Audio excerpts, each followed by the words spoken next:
ರಾಜ್ಯ ಬಿಜೆಪಿ ಸರ್ಕಾರದಿಂದ ಸಾಂಕ್ರಾಮಿಕ ರೋಗದಲ್ಲೂ ದರೋಡೆ ನಡೆಸಲಾಗಿದೆ ಅಂತ ಆರೋಪಿಸಿ ಬೆಳ್ತಂಗಡಿಯಲ್ಲಿ ಎಸ್ಡಿಪಿಐ ನೇತೃತ್ವದಲ್ಲಿ ಪ್ರತಿಭಟನೆ ನಡೆಯಿತು.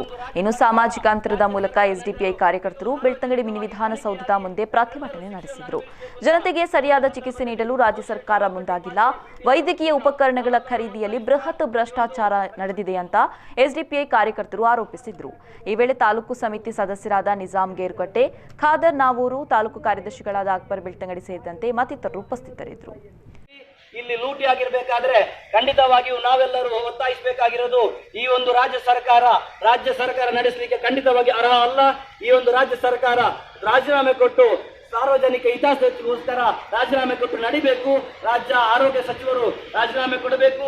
ಈ ಒಂದು ಅಕ್ರಮ ಏನಿದೆಯೋ, ಈ ಒಂದು ಏನು ಲೂಟಿ ಮಾಡಿದಾರೋ ಇದು ಸಾರ್ವಜನಿಕವಾಗಿ ತನಿಖೆಯಾಗಿ ಅವರೆಲ್ಲರೂ ಶಿಕ್ಷೆಯನ್ನು ಅನುಭವಿಸಬೇಕು ಅಂತ ಈ ಒಂದು ಸಂದರ್ಭದಲ್ಲಿ ಸೋಷಿಯಲ್ ಡೆಮೊಕ್ರೆಟಿಕ್ ಪಾರ್ಟಿ ಆಫ್ ಇಂಡಿಯಾದ ವತಿಯಿಂದ ನಾವೆಲ್ಲರೂ ಒತ್ತಾಯಿಸ್ತಾ ಈ ಒಂದು ಪ್ರತಿಭಟನೆಯನ್ನು 250 ರೂಪಾಯಿಯನ್ನು ಕೊಡಬೇಕಾಗಿರುವಂತಹ ಆಹಾರದ ಪ್ಯಾಕೆಟ್ 1650ಗೆ ಇಲ್ಲಿ ವಿತರಿಸಲಾಗಿದೆ. ಬಂಧುಗಳೇ, ನಾವು ಅರ್ಥ ಮಾಡಿಕೊಳ್ಬೇಕು. ವೆಂಟಿಲೇಟರ್ಗೆ 4 ರಿಂದ 5 ಲಕ್ಷದವರೆಗೂ ಖರ್ಚು ಬರಬಹುದು. ಈ ಒಂದು 4 ರಿಂದ 5 ಲಕ್ಷ ಖರ್ಚಾಗಬೇಕಾದಂತಹ ವೆಂಟಿಲೇಟರ್ ಅನ್ನು 12 ಲಕ್ಷಕ್ಕೆ ಪರ್ಚೇಸ್ ಮಾಡ್ತಾ ಇದ್ದಾರೆ ಅಂತ ಹೇಳುವಂಥದ್ದು ನಾವೆಲ್ಲರೂ